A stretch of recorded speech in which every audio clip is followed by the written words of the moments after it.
Dios en su palabra que nadie puede servir a dos señores, porque llegará un momento en la vida que terminará por amar a uno y aborrecer al otro. Entonces, vimos la semana pasada en 1 de Juan 2:15, no améis al mundo ni las cosas que están en el mundo. Si alguno ama al mundo, el amor del Padre no está en él. Porque todo lo que hay en el mundo, los deseos de los ojos, los deseos de la carne y la vanagloria de la vida, no proviene del Padre, sino del mundo.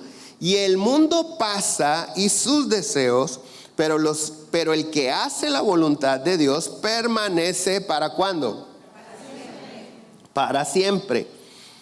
Dios quiere que nosotros no perezcamos, Dios quiere que permanezcamos para siempre. Otra escritura que vimos la semana pasada, que también es un poquito así como ruda, pero al final de cuentas es Dios hablando, la encontramos en Santiago 4:4. Y comienza agresivamente Dios diciendo: oh almas adúlteras, ¿no sabéis que la amistad del mundo es enemistad contra Dios? Cualquiera pues que quiera ser amigo del mundo se constituye enemigo de Dios. Nosotros no somos enemigos de Dios, al menos que seamos amigos del mundo. Verso 5. ¿O pensáis que la Escritura dice en vano: el Espíritu que Él ha hecho morar en nosotros nos anhela ¿cómo? Celosamente?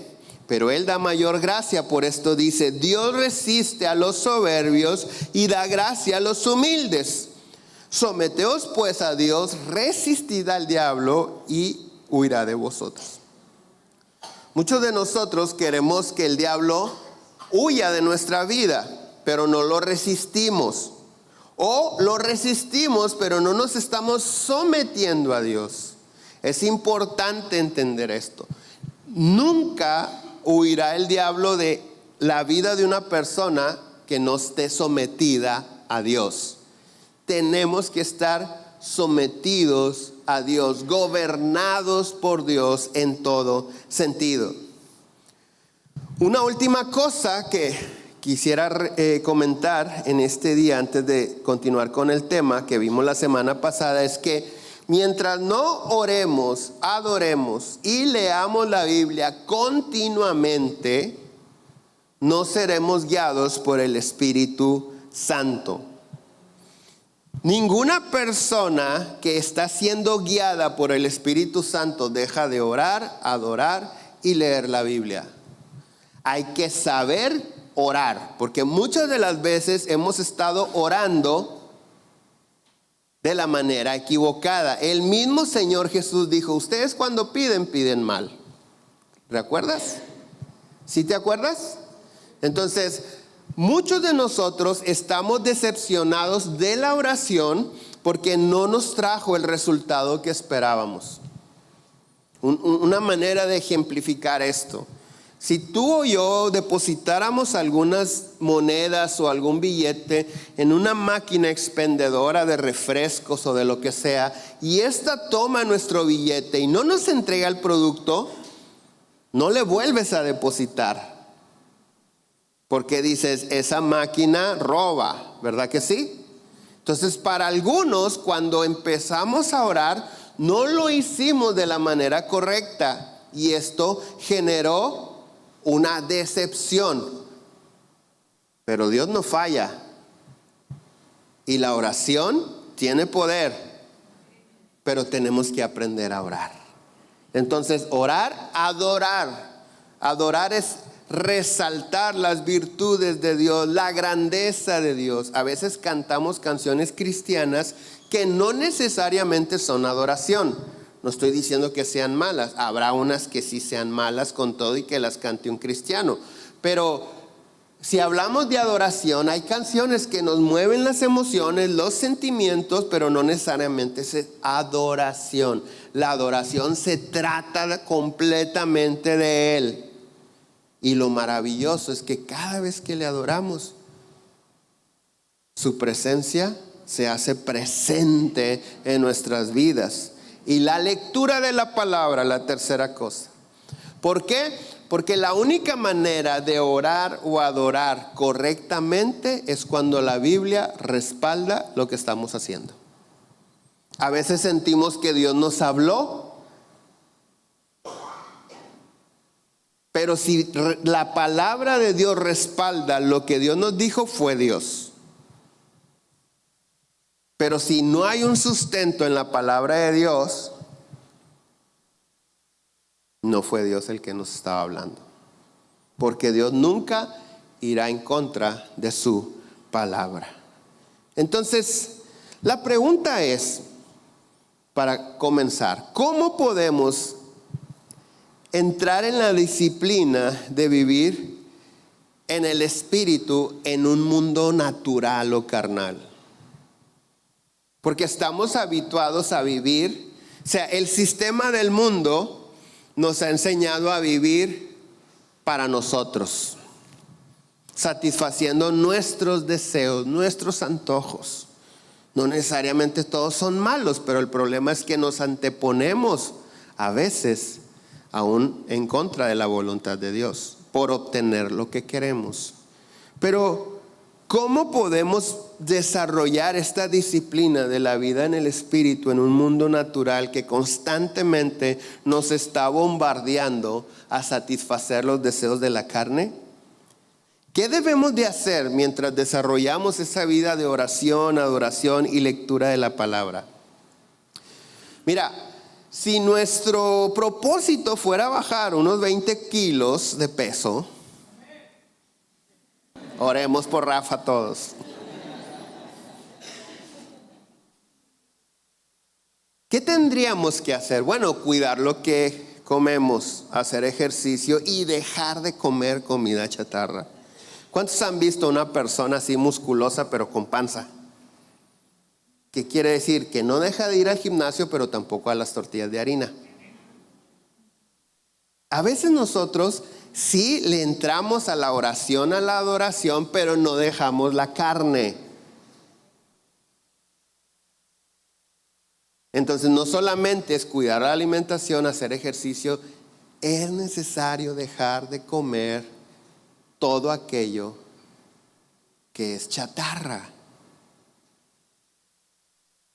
Mientras estamos en esa disciplina, si seguimos con el ejemplo,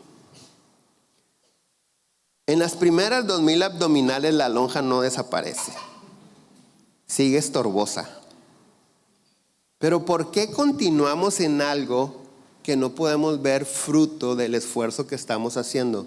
Porque nuestra mente está en entrar en ese pantalón talla 9. ¿Es grande o es chica 9? ¿Grande? Bueno, 5. En ese vestido, en ese pantalón talla 32, talla 30. Si no tenemos esto presente como una meta, no vamos a llegar a ella nunca. Entonces, mientras hacemos el ejercicio, nos abstenemos de la chatarra, nos alimentamos correctamente, nuestra meta, nuestro pensamiento está en la meta, en el galardón, como lo dice la palabra de Dios. Quiero verme como cuando tenía 4 años, porque después de los 4 ya no parecía yo niño. Quiero verme como cuando me casé, dicen algunas o algunos. Una vez en la sala de la casa de un amigo tenían la foto del día que se casaron, y los dos estaban muy delgaditos, y él como que quiso hacerle la broma a la esposa y le dijo: ¿a dónde se fue esa mujer delgada? Y dijo: se fue con ese hombre delgado de la foto. Porque también estaba mi amigo pasado. Entonces, Hebreos 11:24 dice: por la fe Moisés, hecho ya grande, rehusó llamarse hijo de la hija de Faraón, escogiendo antes ser maltratado con el pueblo de Dios que gozar de los deleites temporales del pecado, teniendo por mayores riquezas El vituperio es sufrir a causa de, teniendo por mayor riqueza sufrir a causa de Cristo que los tesoros de los egipcios, porque tenía puesta la mirada en el galardón. Por la fe Moisés dejó Egipto, no temiendo la ira del rey, porque se sostuvo como viendo al invisible. Es necesario que en el día a día tengamos puesta nuestra mirada en el galardón. ¿Cuál es nuestro galardón, nuestra recompensa? ¿Hacia dónde queremos llegar? La vida eterna. Pero si recuerdas, en estas semanas pasadas, en este tema de nuestra identidad como hijos de Dios, de vivir en el Espíritu, leímos en Romanos 8:14 que los que son guiados por el Espíritu de Dios, estos son hijos de Dios. Los que no son guiados por el Espíritu de Dios no lo son. Por mucho tiempo creímos que todos éramos hijos de Dios, sobre todo en las reuniones familiares o por ahí en un café, cuando entra alguien a hablar de religión y uno tiene una religión y otro tiene otra religión. A veces terminamos la plática diciendo, bueno, lo importante es que todos somos hijos de Dios. Del Dios de tu imaginación. Porque el Dios de la Biblia dice que sus hijos son aquellos que, número uno, aceptan a Jesucristo como su Señor y Salvador. Número dos, se arrepienten de sus pecados. Y número tres, son guiados por el Espíritu Santo. Entonces, nosotros tenemos que tener esto presente siempre. ¿Cuál es la meta hacia donde quiero llegar? ¿De qué se trata esto? Por eso Dios nos dice en Colosenses capítulo 3, verso 2, poned la mira en las cosas de arriba y no en las de la tierra. ¿A quién le está hablando Dios aquí? A los cristianos. No le está hablando a aquellos que no lo conocen, le está hablando a los cristianos. ¿Por qué? Porque hay personas cristianas que siguen enfocados en lo terrenal.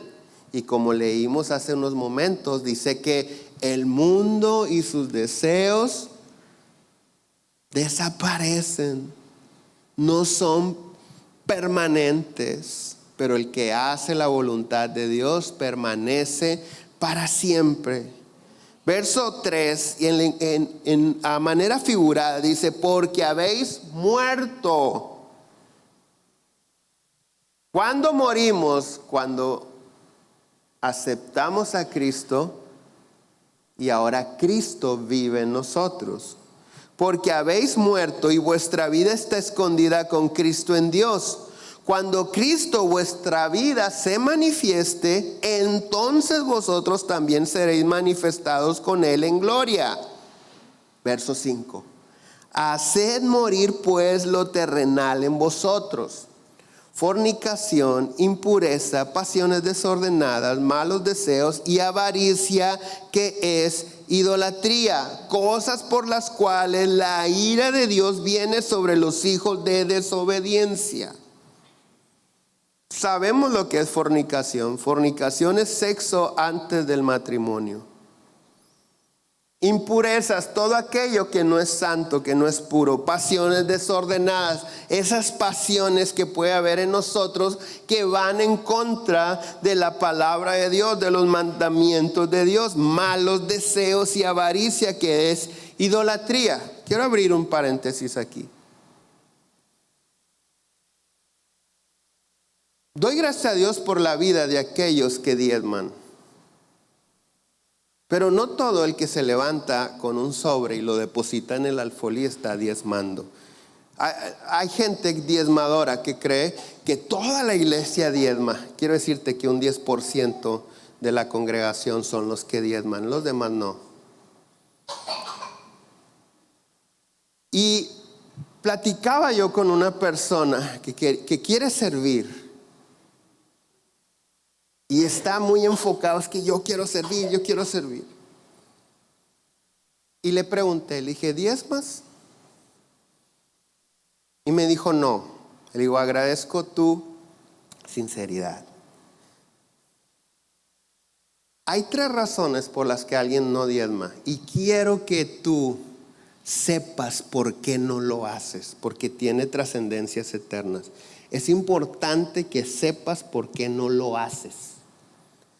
Número 1, por falta de fe. No creo que eso funcione. Pero la Biblia dice que sin fe es imposible agradar a Dios. Número 2, por avaricia. La avaricia es el deseo de tener por tener, aunque no sepa lo que vaya a hacer. No quiero que nadie me lo toque porque es mío.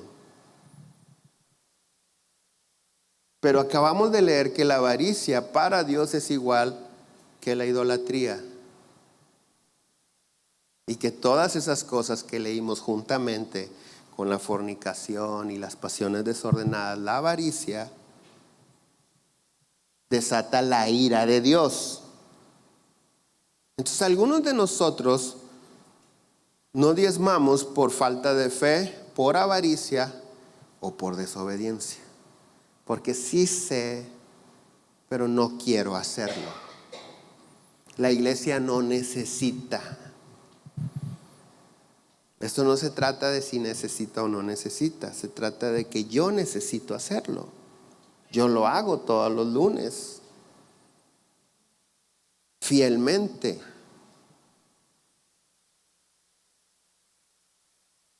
Pero ¿por qué no lo haces tú si es tu caso? Cierro el paréntesis porque se me pusieron muy serios. Ahora el verso 7, o sea, está hablando de el 5 y 6, fornicación, impureza, pasiones desordenadas, malos deseos, avaricia, que es idolatría, cosas por las cuales la ira de Dios viene sobre los hijos de desobediencia. 7, en las cuales vosotros anduvisteis en otro tiempo cuando vivías en ella, pero ahora dejad también vosotros todas estas cosas: ira, enojo, maledicencia, blasfemia, palabras deshonestas de vuestra boca. No mintáis los unos a los otros, habiéndonos ¿qué? Despojado del viejo hombre con sus hechos y revestidos del nuevo, el cual conforme a la imagen del que lo creó se va renovando hasta el conocimiento pleno, donde no hay acepción de personas, no hay griego ni judío, circunciso ni incircunciso, ni bárbaro ni escita, ni siervo ni libre, sino Cristo es el todo y en todos. Verso 12. Vestíos pues como escogidos de Dios, santos y amados, de entrañable misericordia, de benignidad, de humildad, de mansedumbre, de paciencia, soportándonos unos a otros y perdonándonos unos a otros si alguno tuviere queja contra otro. De la manera que Cristo os perdonó, así también hacedlo vosotros. Y sobre todas estas cosas vestidos de amor, que es el vínculo perfecto.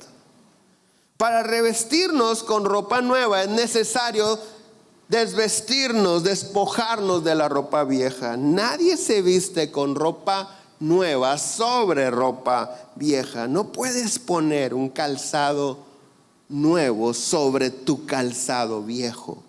Necesitas despojarte del calzado viejo para poder revestirte del calzado nuevo. Y como lo dije la semana pasada,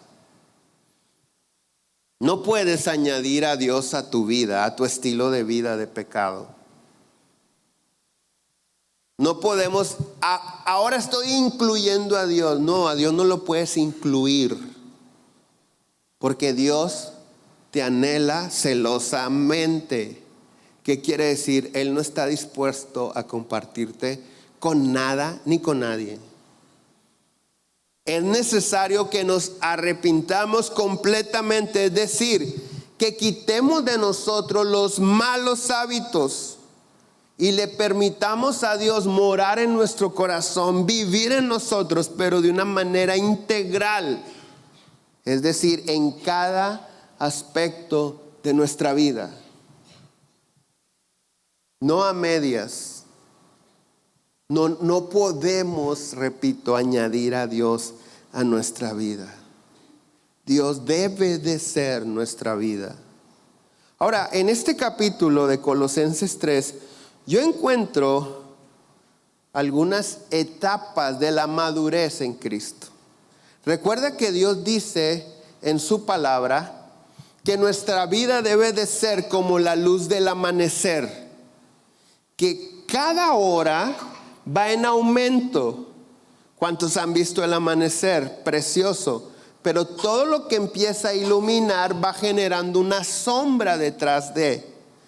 Entonces dice que nuestra vida debe de ser como la luz de la aurora, que va en aumento hasta que el día es perfecto. ¿A qué se refiere? A ese momento en el que el sol está completamente sobre todo, que no hay tiniebla a un lado de nada, que no hay sombra, que está completamente iluminado.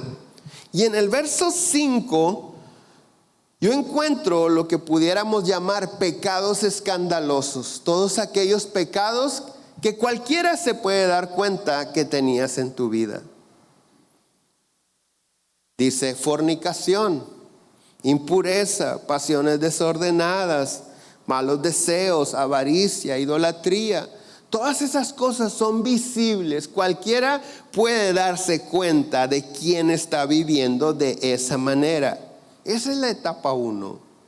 Cuando conocimos a Cristo, llegamos con todo esto. Por eso Él mismo dice en su palabra: ustedes en otro tiempo así vivían. Pero en la segunda etapa, en el verso 8, menciona que es necesario quitar de nosotros aquellas cosas que después de quitar lo escandaloso consideramos que no son tan graves o tan malas.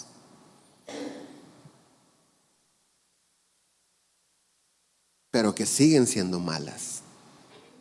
O sea, hay personas que damos gracias a Dios porque se arrepintieron de sus pecados escandalosos. Pero que cuando uno les hace saber que todavía les falta, dicen: no, pastor, usted me hubiera conocido antes. Antes yo era el diablo en persona. Ahorita no vuelo porque Dios no me ha dado las alitas. Soy un santo. Repito, damos gracias a Dios porque dejaste el alcohol, el alcoholismo, la drogadicción. Pero hay algunos exalcohólicos que siguen maltratando a su esposa. Es decir, antes, pues es que anda borracho, hombre. ¿Cómo se está fuera de sí? No sabe lo que hace. Ya no es un borracho, ¿y por qué la sigue maltratando? Ay, no es para tanto. Esas cosas son las que los cristianos, los hijos de Dios que siguen en esa madurez como la luz de la aurora, empiezan a observar en su vida. Y en el verso 8 la cita, la ira, el enojo. ¿Cuántos de los que están aquí sentados en esta hora están enojados porque los trajeron a la fuerza? No lo sabemos. Pero probablemente alguien está así como que: ay, ¿por qué? No se mira que está enojado, pero está enojado. No nos damos cuenta, solamente tú lo sabes. Malicia, blasfemia, palabras deshonestas. En el verso 9 menciona la mentira. Lo repito, no existen mentiras piadosas. La mentira es mentira y Satanás es el padre de la mentira y de los mentirosos. Eso dice Dios en su palabra. Entonces, todas esas cosas, todos esos pecados, ya sea que los demás los veamos en ti o no los veamos en ti, pero que estén, a eso Dios se refiere cuando dice el viejo hombre. Te tienes que despojar de aquellas cosas escandalosas, pero también de tus pecados secretos. porque a Dios no lo podemos engañar. El nuevo hombre dice que es creado a la imagen de Dios. Y el nuevo hombre o la nueva naturaleza es cuando nos despojamos de los pecados que todos ven y de los que no ven.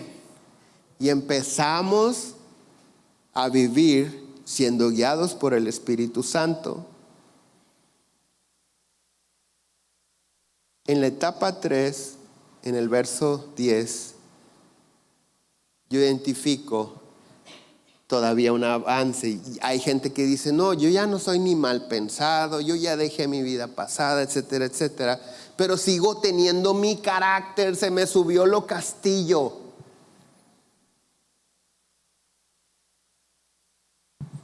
Pero la etapa 3 de madurez es cuando nosotros buscamos que se establezca en nosotros el carácter de Cristo. Porque esa es la parte que la gente a nuestro alrededor mira.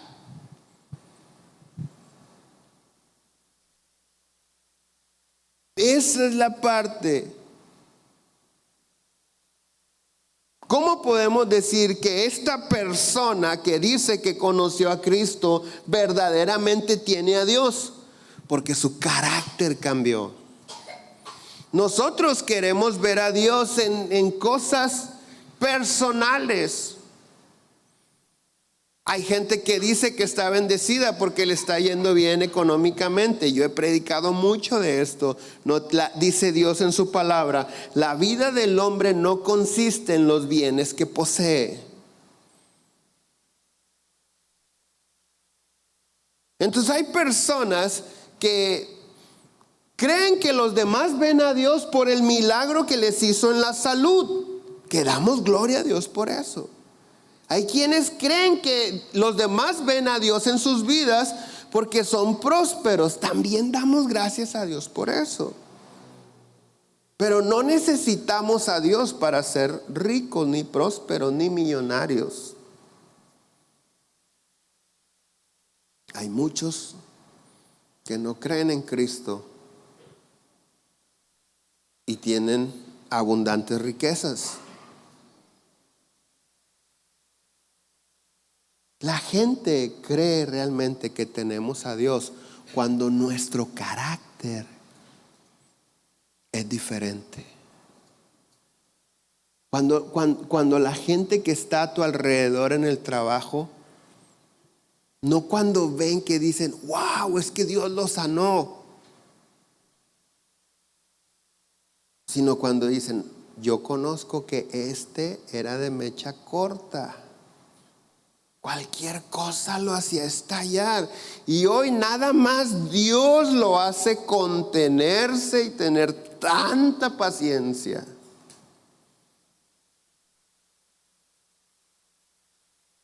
Ahí es donde Dios se mira en nuestro carácter, no en lo que recibimos. ¿De qué está compuesto nuestro carácter? Comportamiento, creencias, principios morales, cualidades morales y éticas, muy importante. Mientras nuestro comportamiento no cambie, las personas no creerán lo que nuestra boca hable. Y más aún, mientras no dejemos de comportarnos como lo hacíamos sin Cristo, para Dios seguiremos siendo sus enemigos. ¿Cómo queremos ver a Dios moverse en nuestra vida? De manera personal, cada uno de nosotros queremos ver a Dios en nuestra salud, gozar de buena salud, en nuestras finanzas, que no nos falte nada, que estemos prósperos, en nuestra paz, sintiéndonos seguros, protegidos. Pero con todo y eso que pudiéramos tener en nuestra vida, ¿los demás están viendo a Dios en tu vida?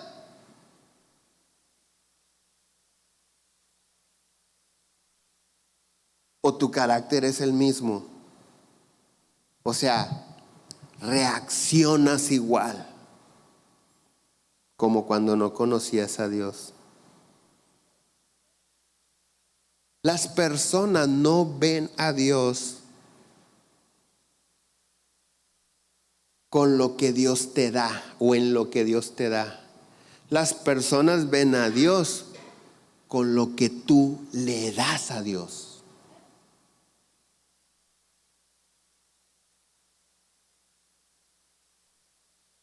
Tu carácter, tu enojo, tus tristezas, tu resentimiento, tu amargura. Cuando tú le entregas todo eso a Dios, la gente dice, Dios está con él. No importa si está enfermo, no importa si está próspero o necesitado, Dios está con él, porque le ha entregado toda su vida a Jesucristo.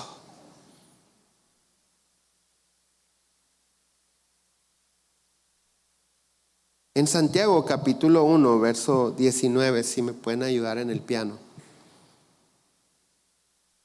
Dice, por esto, mis amados hermanos, todo hombre sea pronto para oír, tardo para hablar, tardo para enojarse, porque la ira del hombre no obra la justicia de Dios.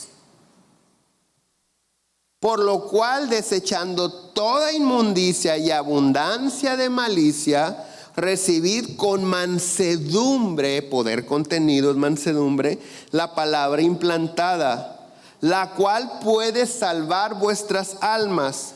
Verso 22. Pero sed hacedores de la palabra y no tan solamente oidores, engañándonos a vosotros mismos. Porque si alguno es oidor de la palabra, pero no hacedor de ella, este es semejante al hombre que considera en un espejo su rostro natural, porque el que se considera a sí mismo se va y luego se olvida cómo era.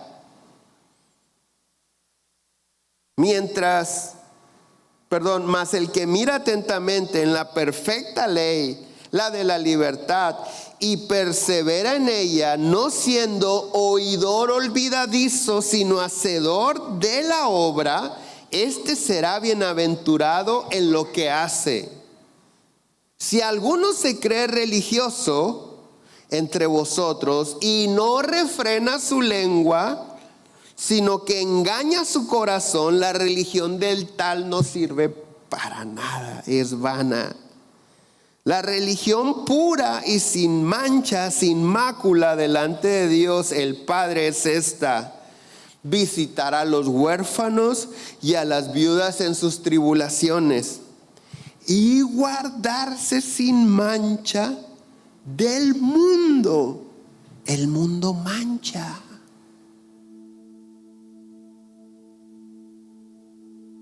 Entonces, tenemos que tener nuestra mirada en el galardón y ser celosos de la meta que tenemos. Porque si en lo natural sí lo podemos hacer. Te pones a dieta y luego, ay amiga, no viniste, ay porque ustedes son pura tragazón. Y yo ando queriendo bajar unos kilos que los voy a recuperar ahí en 2 horas con ustedes. A veces en lo natural sí somos así, tajantes.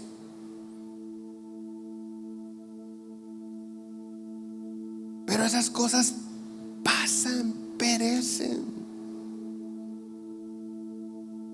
Entonces tenemos que ser sabios y entender esto que estamos leyendo, guardarnos sin mancha del mundo. No estoy diciendo que no convivas con nadie que no sea cristiano, pero que sea la luz de Dios brillando las tinieblas de ellos a través de ti. Pero si el ir a esa reunión vas a salir manchado, es decir, el viejo hombre empieza a resucitar, no vayas. Y no te dé vergüenza decir por qué. Sé sabio, pero no te dé vergüenza. En una ocasión me dijo un hombre: sí, pero el Señor Jesús convivía con borrachos y prostitutas. El día que seas tan santo como Él, dale.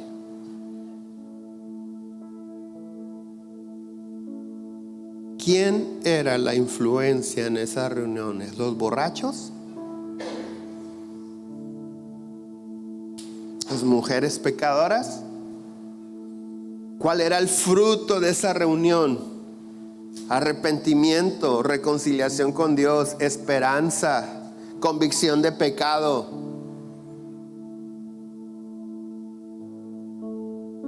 Pero Jesús incluso evitó los lugares donde la gente no tenía fe en Él.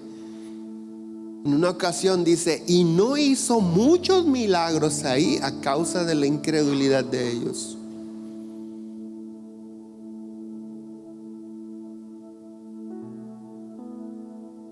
El Señor Jesús se apartaba aún de sus discípulos para estar a solas con el Padre Celestial. Necesitamos pasar tiempo a solas con Dios. La vida en el Espíritu, para nosotros despojarnos del viejo hombre, yo te recomiendo el ayuno. Ayunar, porque eso te va a ayudar a fortalecer el dominio propio. Porque si no puedes vencer una tortilla de harina, no creo que puedas vencer el monstruo que hay dentro de ti.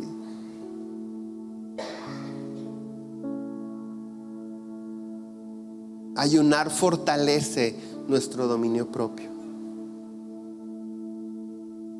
Dejar de alimentar la carne. Pero cuando lees la Biblia, cuando oras y adoras a Dios y lees la Biblia, que a primera instancia, habituados a vivir en la carne, dices tú: ay, ¿quién tiene ganas de orar? Quiero decirte con tristeza que cuando se convoca reunión de oración en todas las iglesias del mundo cristianas, menos del 1% de la congregación asiste a esa reunión. A nadie le atrae la oración, porque cuando oro no se trata de mí, se trata de Él. Podemos hacer lo que quieras: cenas, conciertos, congresos, desayunos, reuniones de evangelismo, y va a haber mucha gente. Los convocamos a la oración. Si somos 300, llegan 10.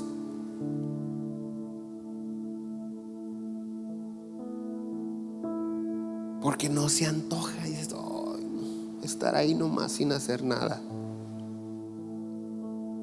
Noches de adoración, igual.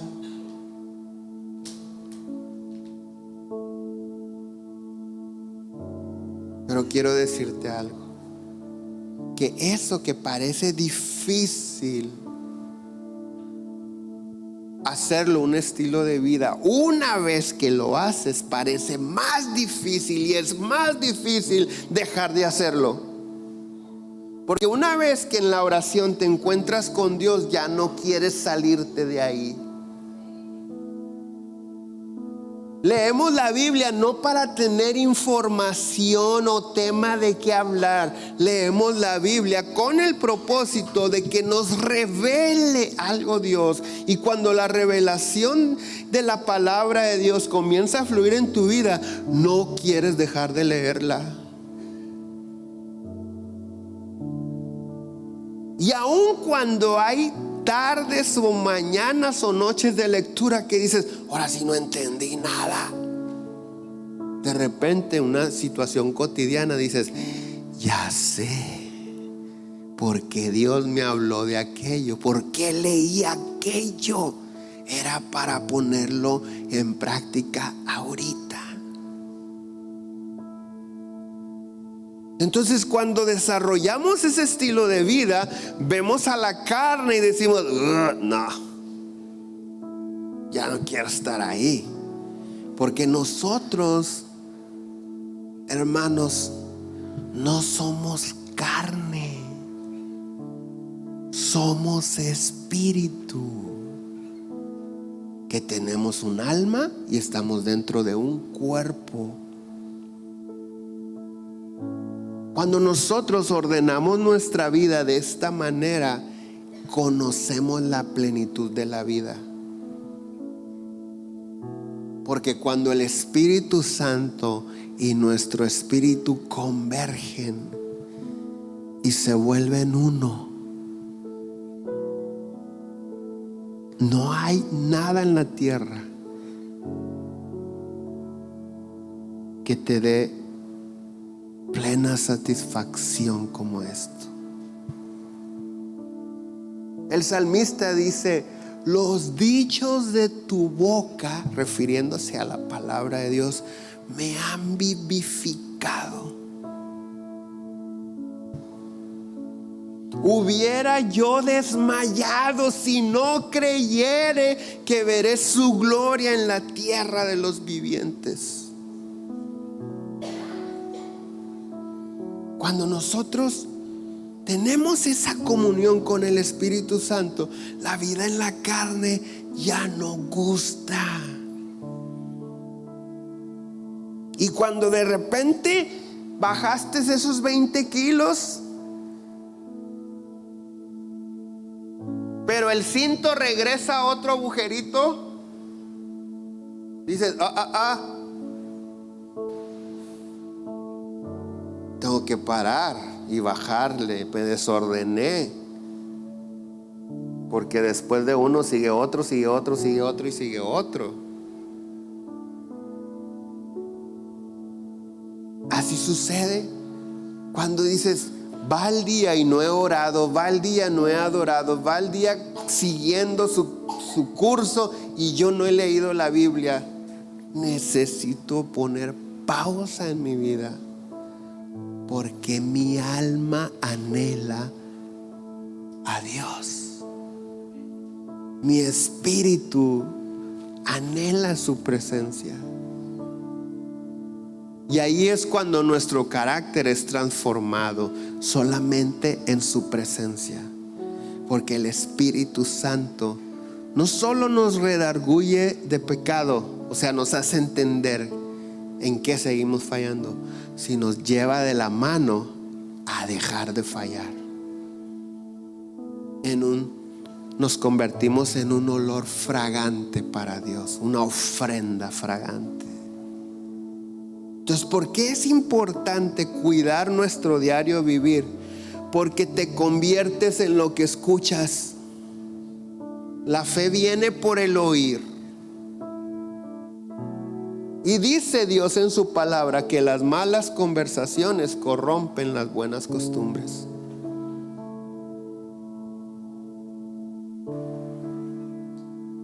Por eso tenemos que decir: ¿sabes qué? Esto no me conviene, porque está fuera de mi meta. Mi meta no es temporal, es eterna. Y no solamente yo quiero que mis hijos y la gente a mi alrededor, mi familia, los que me aman y los que amo, también tengan vida eterna.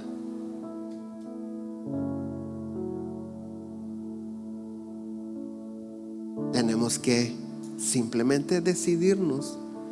Desde la perspectiva carnal dices tú: ¡ay, qué difícil se mira esto!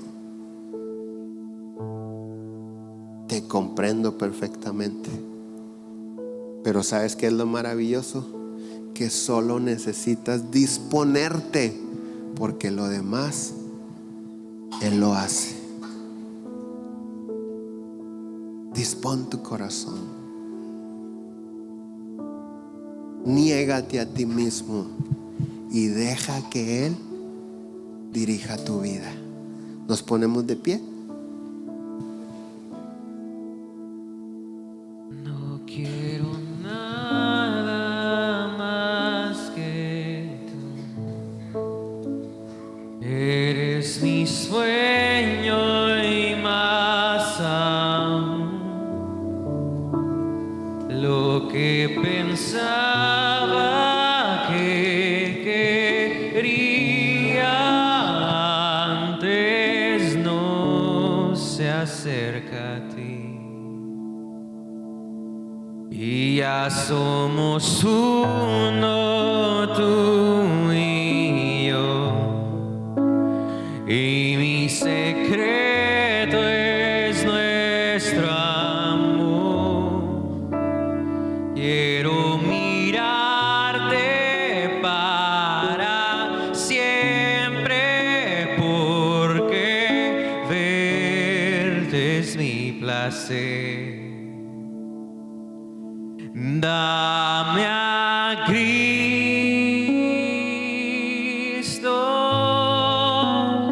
dame a Cristo,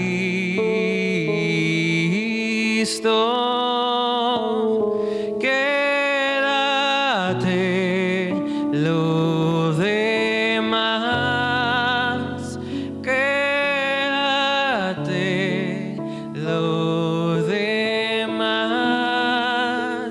más que la plata y su esplendor. Eres el tesoro en mi interior. De tu bondad yo he probado y nada más me bastará. Dame a Cristo,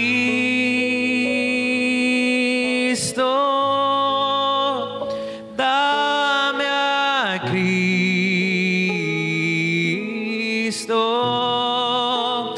quédate lo demás,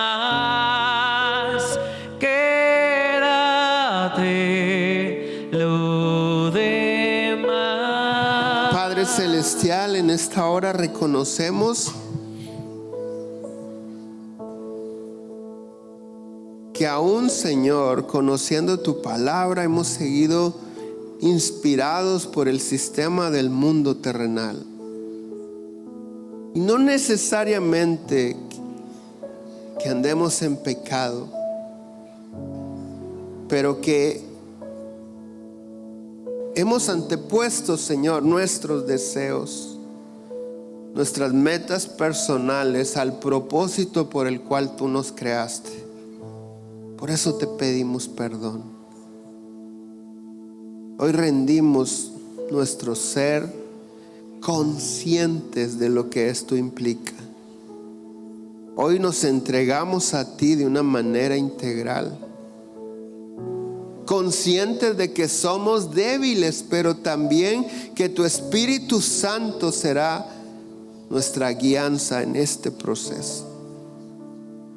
Por lo cual, Padre Celestial, yo te ruego en el nombre de Jesús, que cada minuto que tus hijos te busquen en oración, tú acudas a esa cita, que puedan sentir tu abrazo, esperanza, tu presencia, tu amor, que tú traigas paz, que aquietes sus almas y confirme, Señor, tu voluntad en sus vidas. Te ruego, Padre, que cada vez que tus hijos abran tu palabra, tu voz resuene en ellos, trayendo sabiduría y revelación. Y que de la manera que se dispongan a adorarte, tú recibas esa canción, esos sentimientos, y como siempre lo haces, llenes toda su casa, su corazón, su familia de tu presencia. Señor, hoy entendemos lo que has dicho en tu palabra. No basta con creer. La fe sin obra es muerta. Pero muchos no sabemos cómo actuar. Por eso, gracias por tu Espíritu Santo, que es nuestro guiador, Señor. Muchas gracias. Señor, te ruego que bendigas cada matrimonio, cada familia aquí presente o representada. Que sus planes,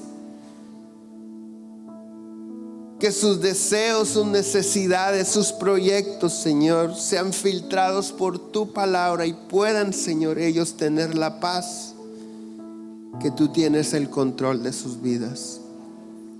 Si hay algún enfermo, sánalo, Señor. Si hay un alma lastimada, herida, Señor, tráele consolación y sanidad.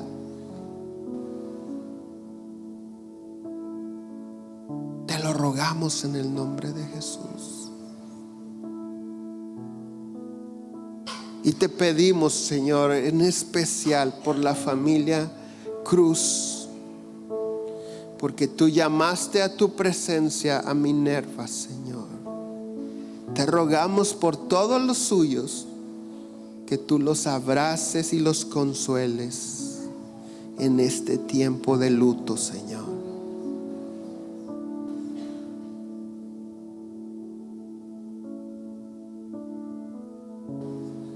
Señor, una cosa más. No nos dejes caer en tentación y líbranos de todo mal. Oramos en el nombre de Jesús. Amén. Por último, dile: Dame a Cristo,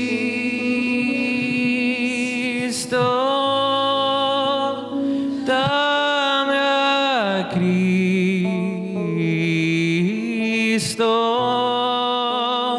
quédate lo demás, quédate lo demás, dame a Cristo,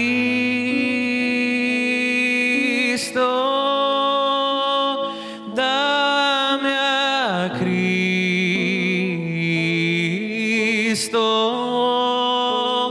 quédate lo demás, quédate lo demás. que tengan una bendecida semana. Que Dios vaya con ustedes. Los amamos y los esperamos el miércoles 7:30. Bendiciones.